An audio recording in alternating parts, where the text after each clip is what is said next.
Who draws the line between forgery and feeling inspired? Who defines derivative versus being admired? Who decides what original means? Who aspires and who's the wannabes?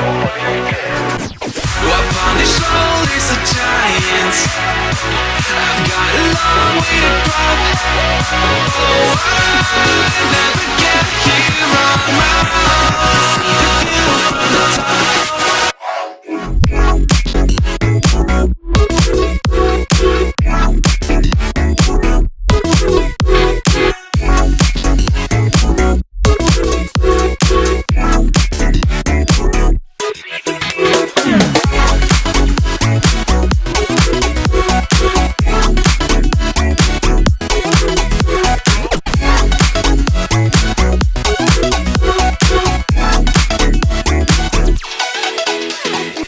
Everything's a remix of everything that has been. Then let me just go back to my laptop, take a band on track that I cooked up. Maybe you'll hear Skrillex, some Netica, and some Imogen. Talk what I could, but I'm trying to get back. It just seems fair. Who draws the line between innovation and tried and true? Who's to say what's reiteration and what is new? Who decides what original means?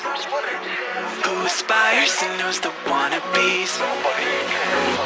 Upon the shoulders of giants, I've got a long way to drop. Oh,